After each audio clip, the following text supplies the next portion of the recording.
Cette méditation quotidienne vous est présentée par le Centre Le Pèlerin, spécialisé en accompagnement psycho-spirituel. lepèlerin.org.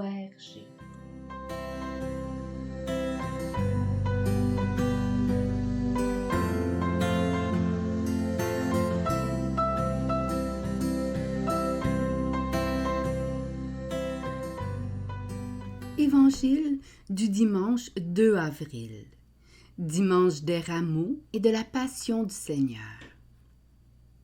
En ce temps-là, l'un des 12, nommé Judas Iscariote, se rendit chez les grands prêtres et leur dit : « Que voulez-vous me donner si je vous le livre ?»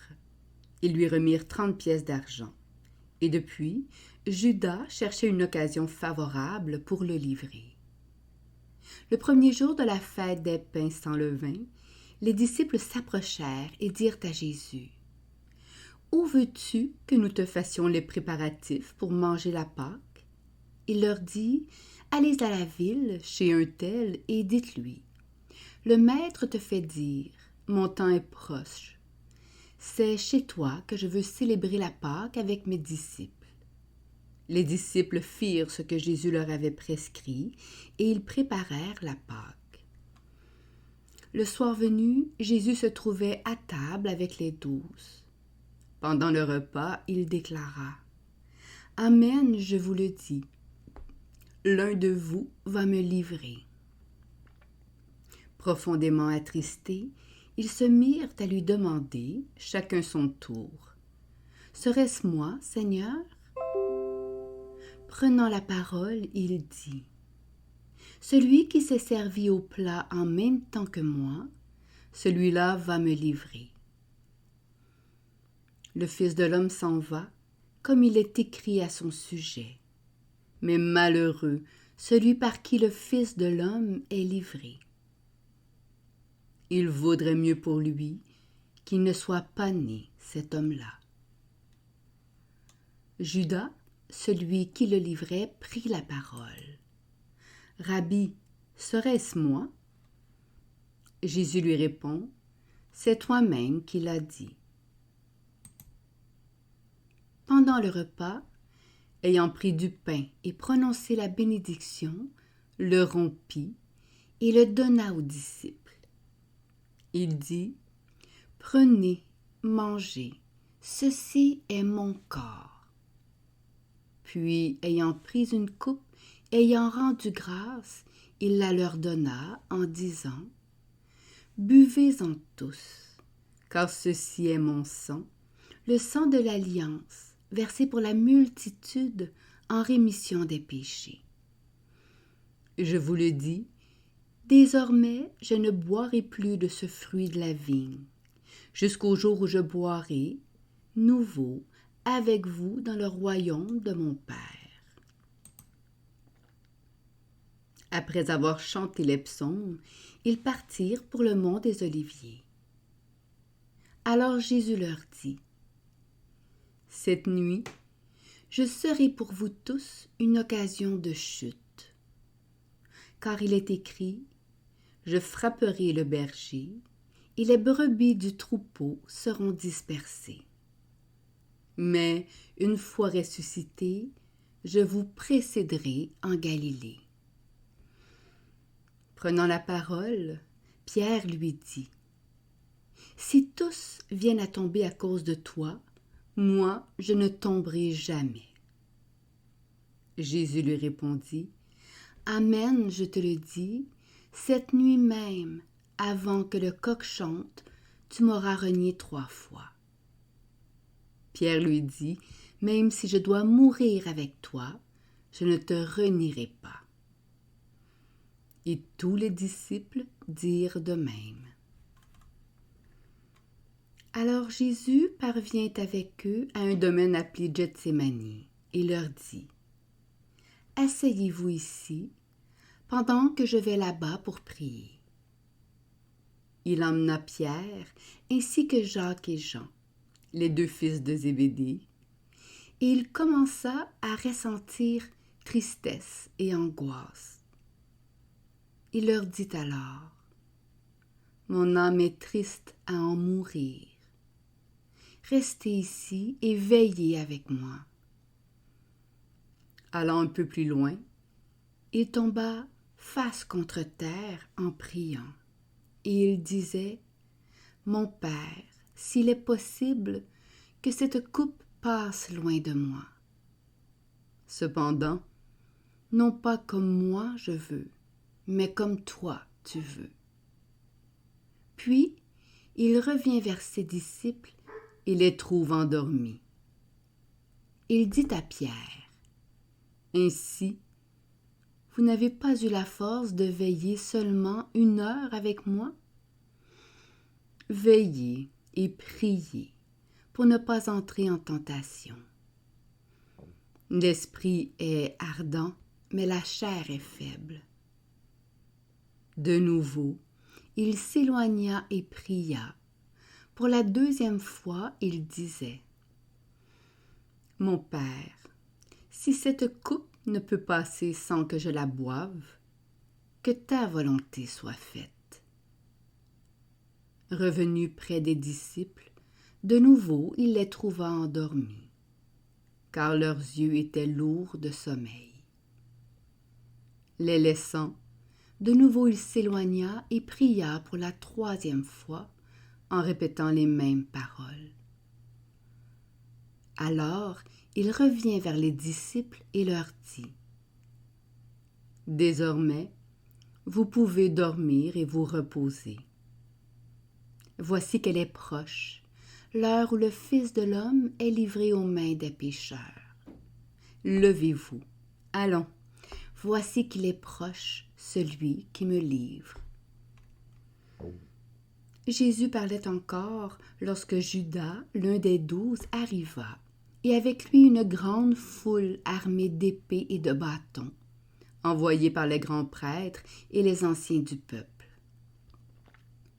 Celui qui le livrait leur avait donné un signe. « Celui que j'embrasserai, c'est lui. Arrêtez-le. » Aussitôt, s'approchant de Jésus, il lui dit: « Salut, Rabbi », et il l'embrassa. Jésus lui dit: « Mon ami, ce que tu es venu faire, fais-le. » Alors ils s'approchèrent, mirent la main sur Jésus et l'arrêtèrent. L'un de ceux qui étaient avec Jésus, portant la main à son épée, la tira, frappa le serviteur du grand prêtre et lui trancha l'oreille. Alors Jésus lui dit: « Rentre ton épée, car tous ceux qui prennent l'épée périront par l'épée. Crois-tu que je ne puisse pas faire appel à mon Père? Il mettrait aussitôt à ma disposition plus de 12 légions d'anges. Mais alors, comment s'accompliraient les Écritures selon lesquelles il faut qu'il en soit ainsi? » À ce moment-là, Jésus dit aux foules: « Suis-je donc un bandit pour que vous soyez venus vous saisir de moi avec des épées et des bâtons? Chaque jour, dans le temple, j'étais assis en train d'enseigner et vous ne m'avez pas arrêté. Mais tout cela est arrivé pour que s'accomplissent les écrits des prophètes. » Alors, tous les disciples l'abandonnèrent et s'enfuirent. Ceux qui avaient arrêté Jésus l'amenèrent devant Caïphe, le grand prêtre, chez qui s'étaient réunis les scribes et les anciens. Quant à Pierre, il le suivait à distance jusqu'au palais du grand prêtre. Il entra dans la cour et s'assit avec les serviteurs pour voir comment cela finirait. Les grands prêtres et tout le conseil suprême cherchaient un faux témoignage contre Jésus pour le faire mettre à mort. Ils n'en trouvèrent pas. Pourtant, beaucoup de faux témoins s'étaient présentés. Finalement, il s'en présenta 2 qui déclarèrent: « Celui-là a dit: je peux détruire le sanctuaire de Dieu et en 3 jours le rebâtir. » Alors le grand prêtre se leva et lui dit: « Tu ne réponds rien? Que dis-tu des témoignages qu'ils portent contre toi? » Mais Jésus gardait le silence. Le grand prêtre lui dit, « Je t'adjure par le Dieu vivant de nous dire si c'est toi qui es le Christ, le Fils de Dieu. » Jésus lui répond, « C'est toi-même qui l'as dit.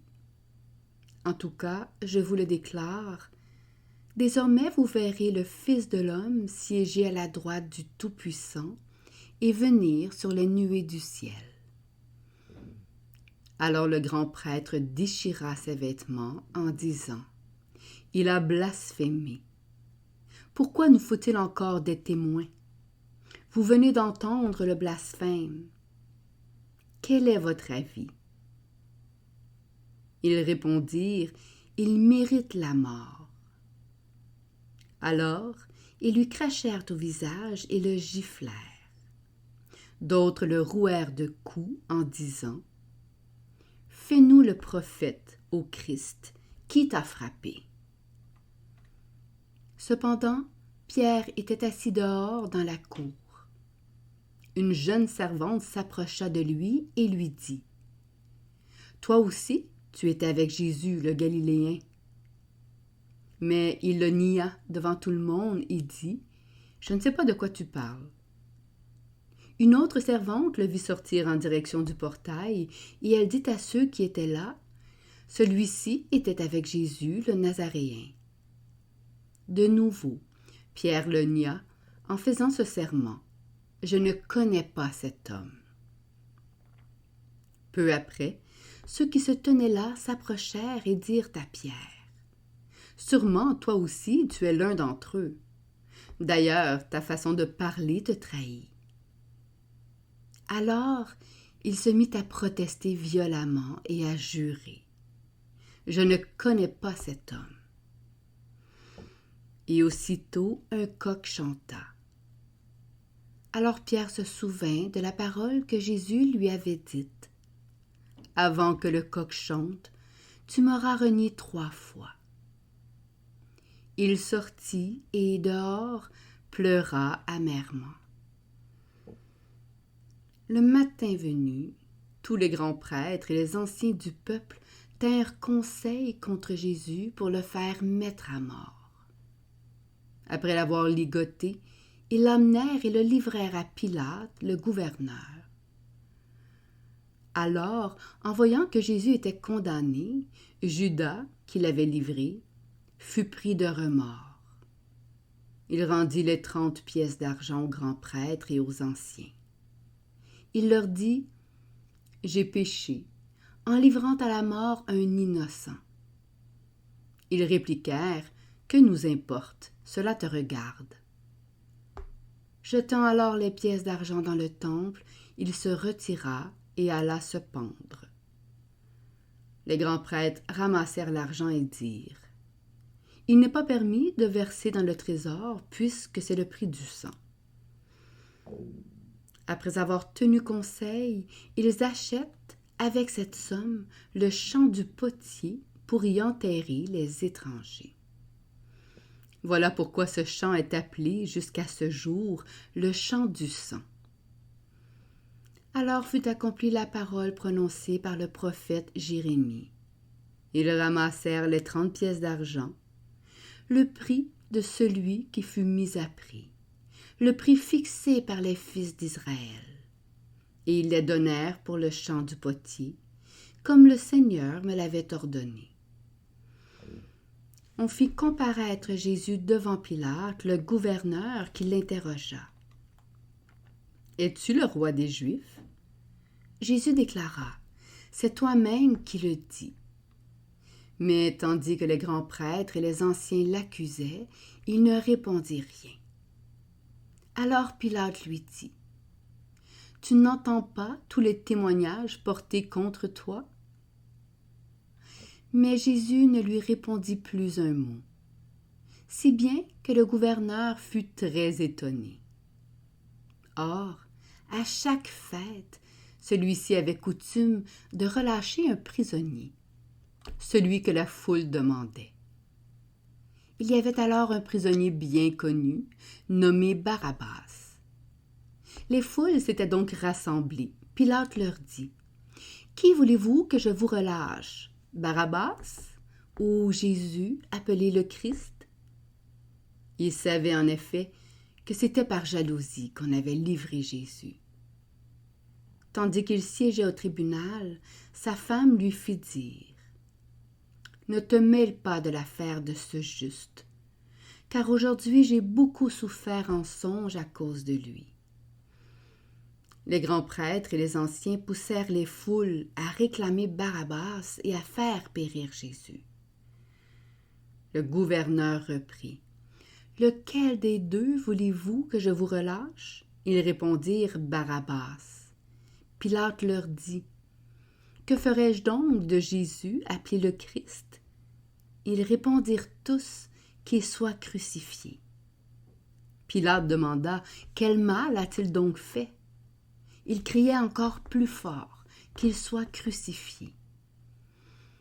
Pilate, voyant que ses efforts ne servaient à rien, sinon à augmenter le tumulte, prit de l'eau et se lava les mains devant la foule en disant, « Je suis innocent du sang de cet homme, cela vous regarde. » Tout le peuple répondit, « Son sang qu'il soit sur nous et sur nos enfants. » Alors il leur relâcha Barabbas. Quant à Jésus, il le fit flageller et il le livra pour qu'il soit crucifié. Alors les soldats du gouverneur emmenèrent Jésus dans la salle du prétoire et rassemblèrent autour de lui toute la garde. Ils lui enlevèrent ses vêtements et le couvrirent d'un manteau rouge. Puis avec des épines, ils tressèrent une couronne et la posèrent sur sa tête. Ils lui mirent un roseau dans la main droite, et pour se moquer de lui, ils s'agenouillaient devant lui en disant « Salut, roi des Juifs !» Et après avoir craché sur lui, ils prirent le roseau et ils le frappaient à la tête. Quand ils se furent bien moqués de lui, ils lui enlevèrent le manteau, lui remirent ses vêtements et l'emmenèrent pour le crucifier. En sortant, ils trouvèrent un nommé Simon, originaire de Cyrène, et ils le réquisitionnèrent pour porter la croix de Jésus. Arrivé en un lieu dit Golgotha, c'est-à-dire lieu du crâne ou calvaire, ils donnèrent à boire à Jésus du vin mêlé de fiel. Il en goûta, mais ne voulut pas boire. Après l'avoir crucifié, ils se partagèrent ses vêtements en tirant au sort. Et il restait là, assis à le garder. Au-dessus de sa tête, ils placèrent une inscription indiquant le motif de sa condamnation. Celui-ci est Jésus, le roi des Juifs. Alors on crucifia avec lui 2 bandits, l'un à droite et l'autre à gauche.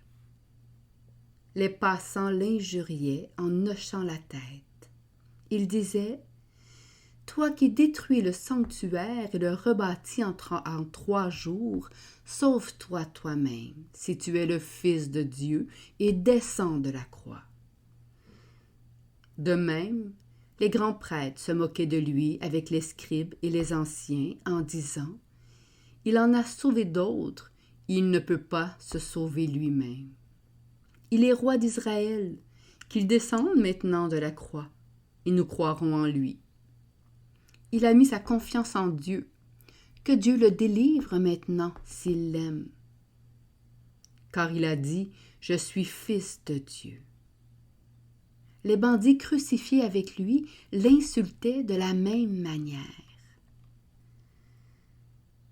À partir de la 6e heure, c'est-à-dire midi, l'obscurité se fit sur toute la terre jusqu'à la 9e heure.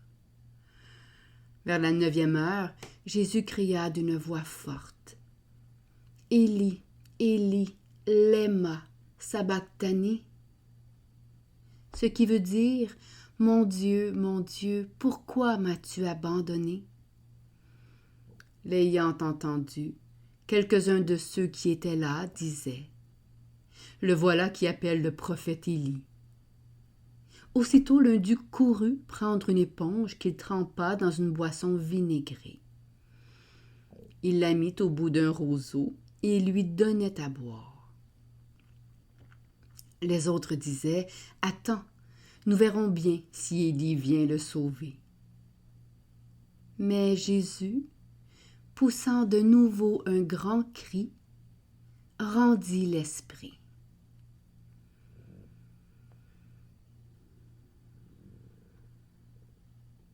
Et voici que le rideau du sanctuaire se déchira en deux, depuis le haut jusqu'en bas. La terre trembla et les rochers se fendirent. Les tombeaux s'ouvrirent. Les corps de nombreux saints qui étaient morts ressuscitèrent.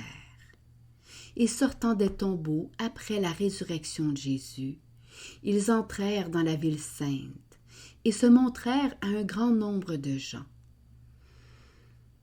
À la vue du tremblement de terre et de ces événements, le centurion et ceux qui avec lui gardaient Jésus furent saisis d'une grande crainte et dirent « Vraiment, celui-ci était fils de Dieu. »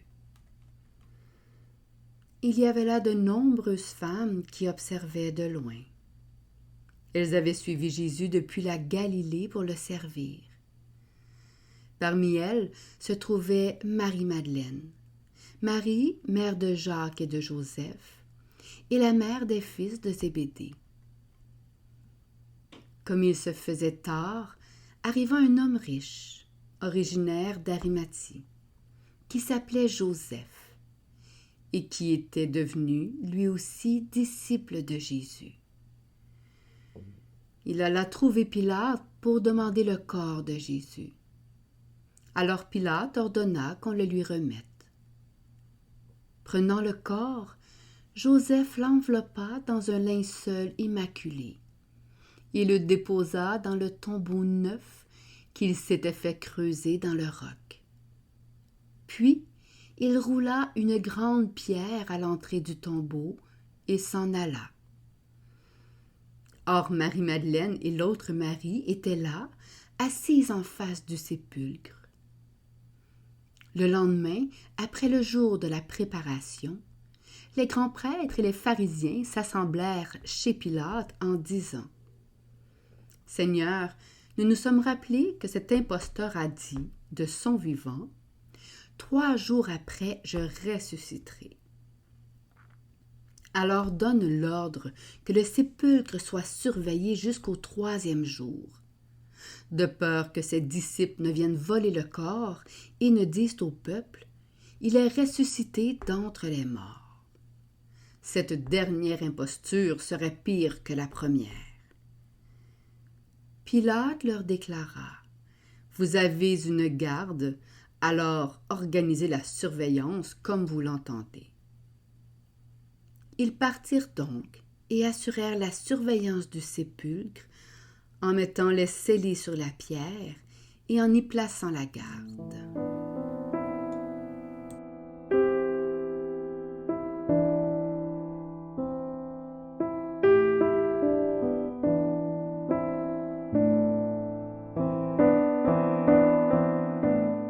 Méditation. J'ose une intuition qui me vient à lire ce texte de la Passion. Je m'y aventure avec tremblement. Je perçois que ce texte jette une lumière foudroyante sur notre justice humaine, laquelle se fonde sur le mal et renvoie à cette logique du œil pour œil, dent pour dent. Notre système de justice, comme nous dans nos cœurs, nous vivons selon la règle que l'autre doit payer, proportionnellement de souffrance, le mal qu'il a causé. Le texte nous affirme d'emblée que la justice face aux condamnés, à travers la figure de Judas, part d'une trahison de l'autre comme fils de Dieu et comme fils de l'homme?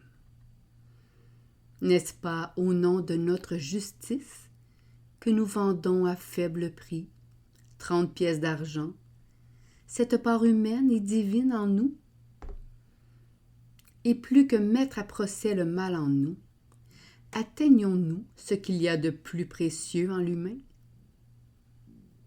Livrer l'autre au mal, est-ce la voie pour le mettre debout, pour le faire naître à qui il est? Ne devrions-nous pas mieux saisir cette Eucharistie humaine et divine où nous sommes invités, avec l'apôtre Thomas, à plonger notre main dans le cœur de Dieu et dans le cœur de l'humain pour en découvrir la grandeur et l'essence la plus profonde? Le texte ajoute également, à travers la figure de Pierre, que notre justice, si elle ne va pas toujours jusqu'à la trahison de Dieu et de notre humanité, trahison qui est une véritable perversion, peut être reniement et, en ce sens, refus. Non, je ne connais pas ou ne reconnais plus cet homme ou cette part d'humanité en moi, ni le Fils de Dieu qui est Jésus et que nous sommes. Nous désavouons de cette manière nos dimensions humaines et divines. La peur du mal nous jette hors de nous-mêmes, dans un lieu où nous nous dissolvons. Nous refusons de porter notre union à Dieu, notre lien avec lui, jusqu'au cœur de nos souffrances, et de lui confier à lui notre chemin de justice. Au lieu de se défendre de mal contre le mal, ne sommes-nous pas invités à centrer toute notre attention sur l'amour, afin que cet amour sauve du premier mal, celui commis, afin de l'empêcher de se commettre à nouveau? Dans une telle situation, comme à Gethsémani, nous demeurons, par peur, en périphérie de la tristesse et de l'angoisse de l'autre. Nous fermons les yeux et nous endormons cette compassion qui nous inviterait à se laisser toucher par l'autre, en acceptant d'entrer avec lui dans la mort qui l'habite, et, là, prier avec lui.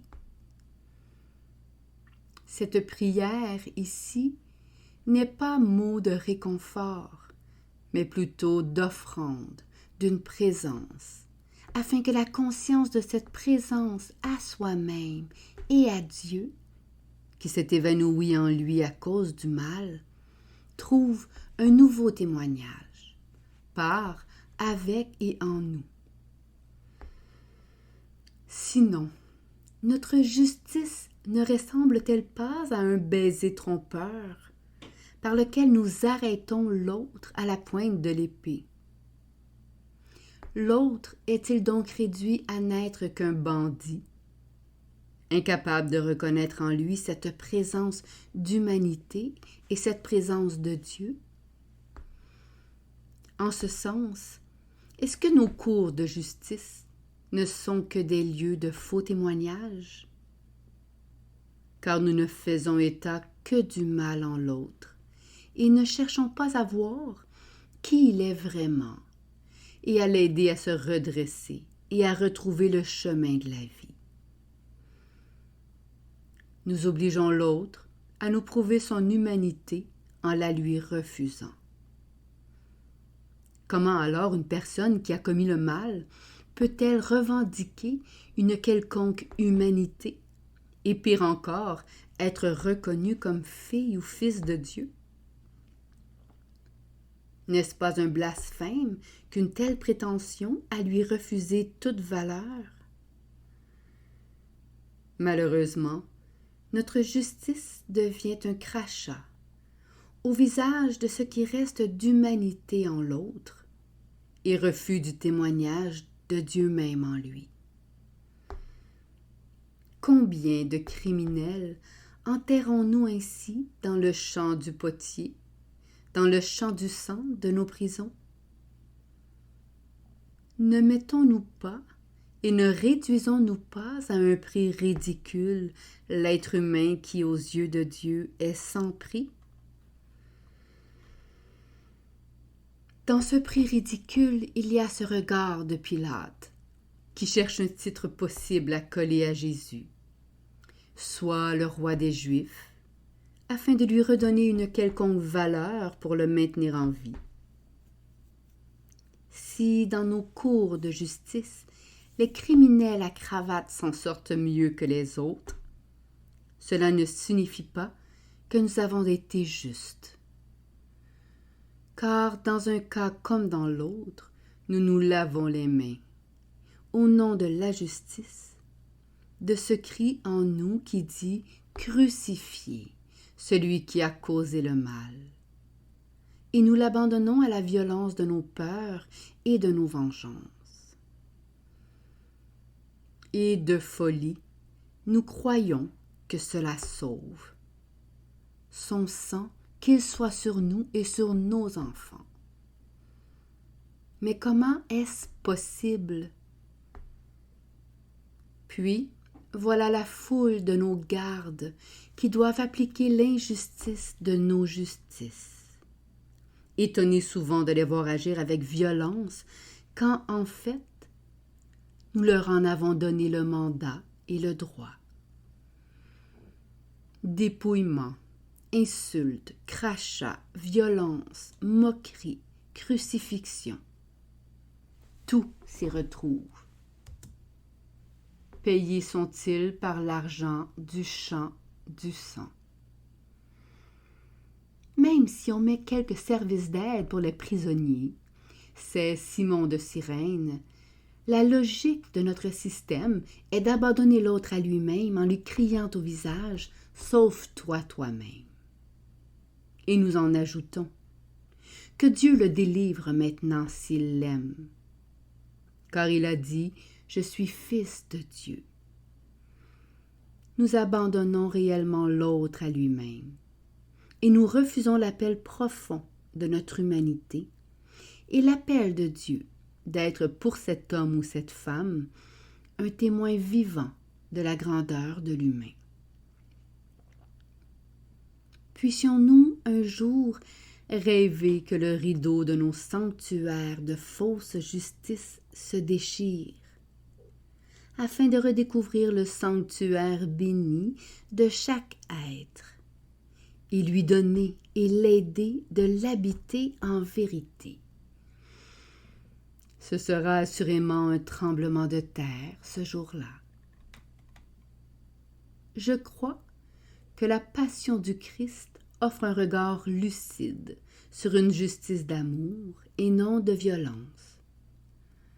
Il nous invite à nous détourner de nos trahisons, de nos reniements, de nos endormissements, de nos réductions ou effacements, de nos blasphèmes, de nos abandons, de nos crucifixions, face au mystère de la valeur infinie de l'humain, de son mystère de présence en la présence et de la présence en sa présence. Puissions-nous proposer et approfondir ensemble la voie de l'amour, celui d'un cœur qui accepte le transpercement du cœur pour laisser nos trahisons, nos reniements, nos endormissements, nos réductions ou effacements être visités par l'amour. Méditation écrite par Stéphane Thériault.